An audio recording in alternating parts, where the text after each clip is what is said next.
En 1881, con tan solo 21 años de edad, el genio italiano Vito Volterra dio una demostración elegantísima de uno de mis resultados favoritos de todo análisis real, que dice lo siguiente: no puede existir una función de un intervalo contenido en los reales a los reales, tal que sea continua en los racionales y únicamente en los racionales. O dicho de otra forma, que sea continua en todos los racionales y discontinua en todos los números irracionales. La razón por la cual este resultado es tan sorprendente, además de ser elegantísimo en sí mismo, es porque ya vimos que sí puede existir una función que sea al revés, es decir, una función continua en todos los números irracionales y discontinua en todos los números racionales.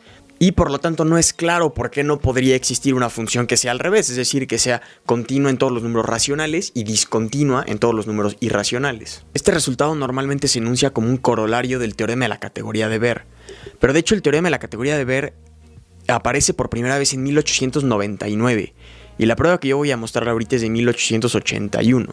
Entonces 18 años anterior al teorema de la categoría de Baire, y además es una prueba muy ingeniosa que cualquier alumno de análisis real de primer semestre puede entender. Entonces vamos para allá.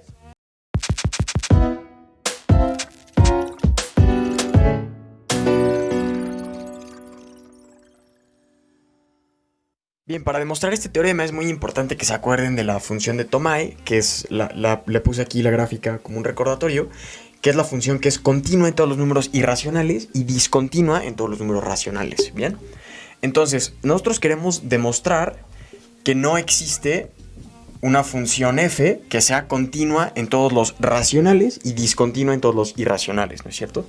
Entonces primero, pues para empezar la prueba vamos a suponer que existe, ¿no? Hacer una prueba por contradicción. Bueno, entonces supongamos que existe y ahora yo me voy a escoger un punto en el intervalo 0, 1, es decir, f va a ser una función que va del 0, 1 a los reales, ¿no es cierto? Entonces me escojo un punto x0 que sea un número racional. Entonces x0 es un número racional, ¿bien?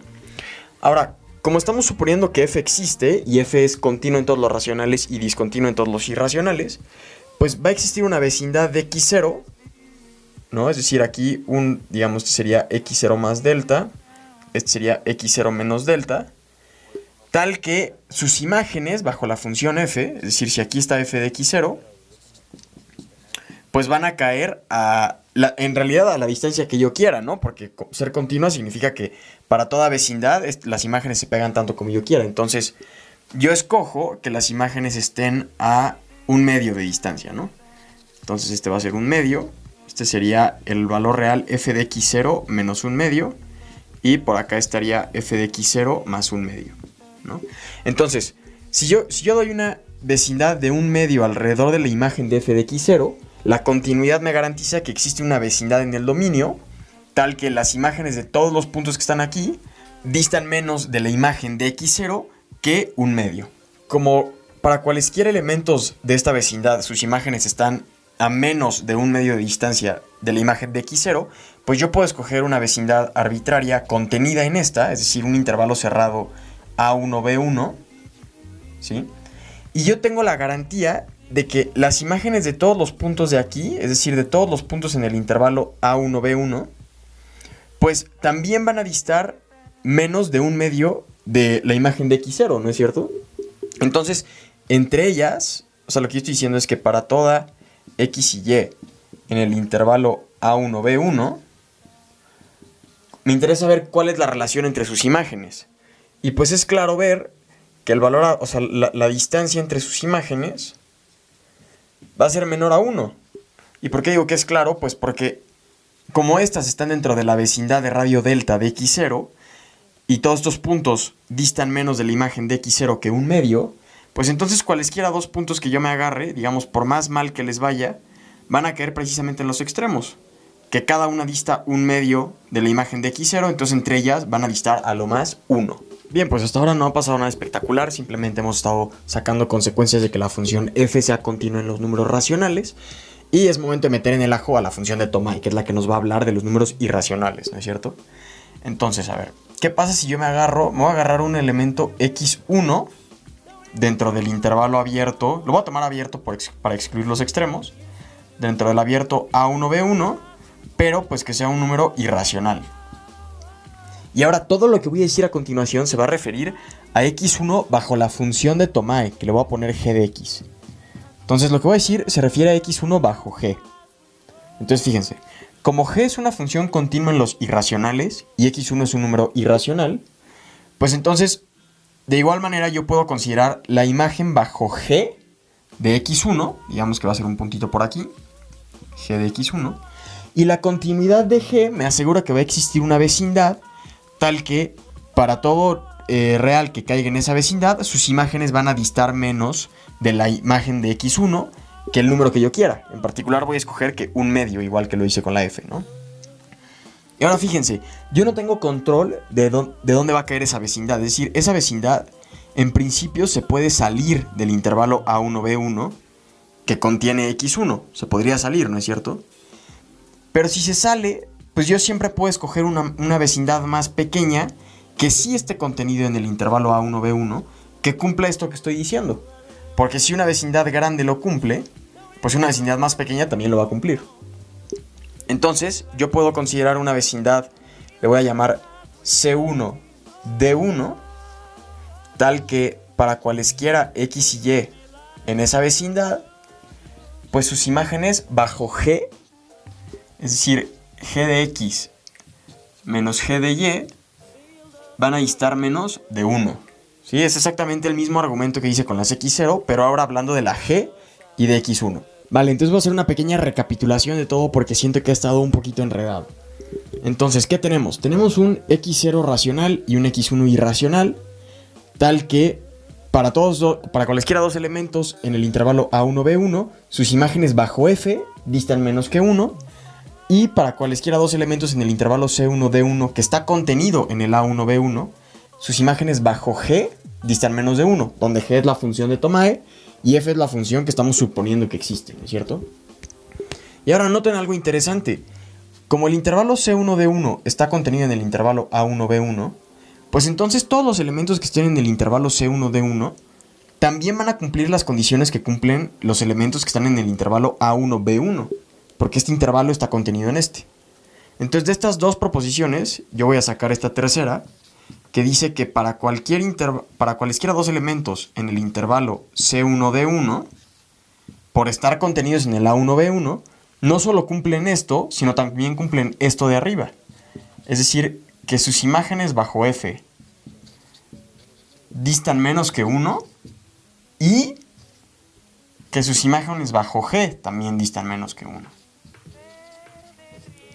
Y eso es algo muy importante porque esto es lo que nos va a llevar a una contradicción. Y ahora, pues, ¿qué es lo que podemos hacer? Si se fijan, empezamos con el intervalo 0,1 y encontramos un intervalo C1D1 contenido en el 0,1, por supuesto, tal que sus elementos cumplen esto.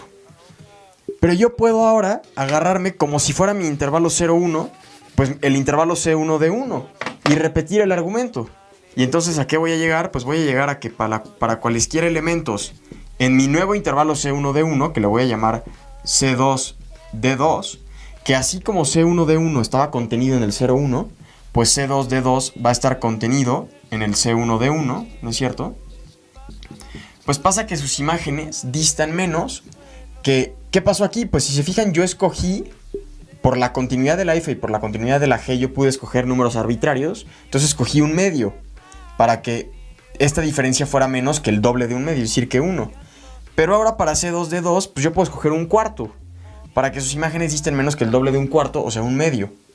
Entonces, sus imágenes, f de x menos f de y, va a ser menor a un medio, y g de x menos g de y va a ser menor a un medio. ¿Sí? Y si se fijan, puedo aplicar esto de forma recursiva, finita, por supuesto. ¿Y a qué voy a llegar? Pues voy a llegar a que para cualesquiera dos elementos en un intervalo Cn de n, es decir, hago esto n veces, contenido en el anterior, en el Cn-1 de n-1, sus imágenes van a distar menos que ¿qué? Pues si se fijan, para el 2 distaron menos de un medio, para el 1 distaron menos que 1, entonces yo puedo ir escogiendo siempre cuánto distan esto convenientemente, y es importante que se den cuenta de que yo puedo escoger cuánto distan, porque por hipótesis tengo que f y g son continuas. Entonces, yo en cada paso voy a escoger que disten 1, o sea, un medio lo que distaron en el paso anterior. Entonces, no es difícil ver que estas van a distar menos que 1 entre 2 a la, que sería n-1, ¿verdad? Sí. 2 a la n-1 y g de x menos g de y distan menos que 1 entre 2 a la n-1. Entonces lo que estamos teniendo es dentro del intervalo 0, 1,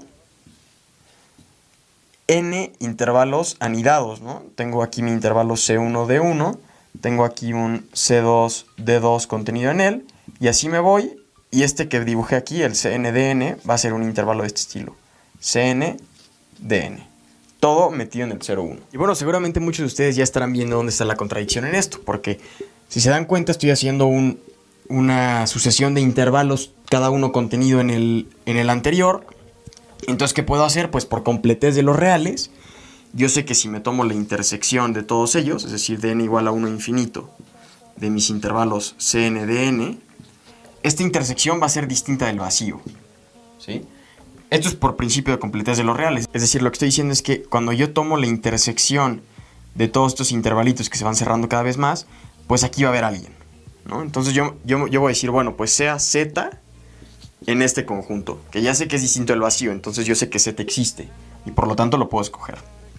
Y vamos a ver qué cumple z, es decir, vamos a ver, lo que yo digo es que f es continua en z, y g también es continua en z.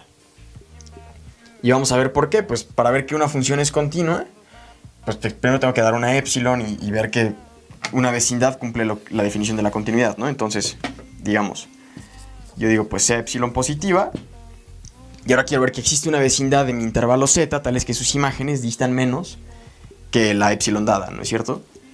Entonces yo digo, bueno, por el principio de la propiedad arquimidiana, existe un 1 entre n más 1 que es menor a epsilon, siempre, porque epsilon es un número positivo, entonces yo siempre lo puedo rebasar por el inverso de un número natural, que a su vez es mayor que un 1 entre 2 a la n más 1, ¿no es cierto?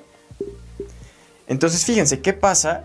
Como z está en la intersección de todos estos intervalos, pues en particular z está en el intervalo Cn mayúscula de n mayúscula, donde esta n mayúscula es esta de aquí que me asegura, cuya existencia me la asegura la propiedad arquimidiana.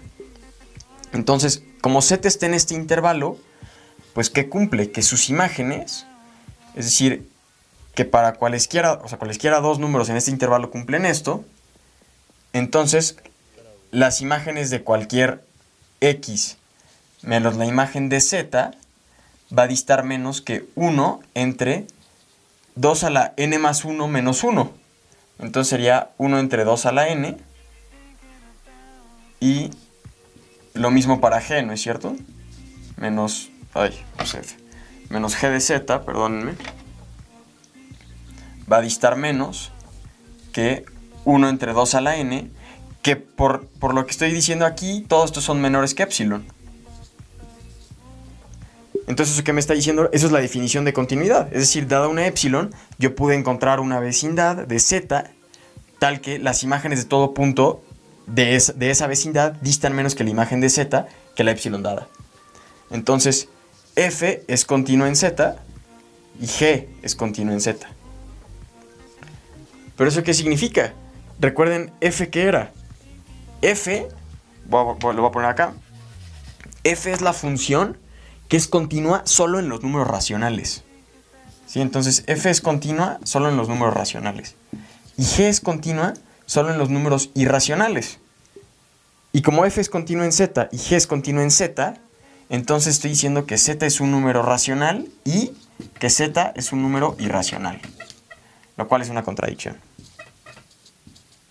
Entonces, ¿eso qué me está diciendo? ¿De dónde llegó la contradicción? Pues de suponer que existía f. Entonces, f no existe. Es decir, si una función es continua en todos los racionales, entonces tiene que ser continua en al menos un número irracional. O dicho en otras palabras, no puede existir una función que sea continua únicamente en los números racionales. Y amigos, un poquito nada más como dato histórico, esto que dije de la formulación alternativa, es decir, que si una función es continua en los racionales, entonces tiene que ser continua en al menos un irracional. De hecho, se ha demostrado que de existir esa función, es decir, si tú tienes una función que es continua en los racionales, entonces tiene que ser continua en un conjunto denso y no numerable de números irracionales. Y bueno amigos, hasta aquí el video de hoy, espero les haya gustado mucho. Si te gustó, por favor dale like, comenta, suscríbete y nos vemos a la próxima. Bye.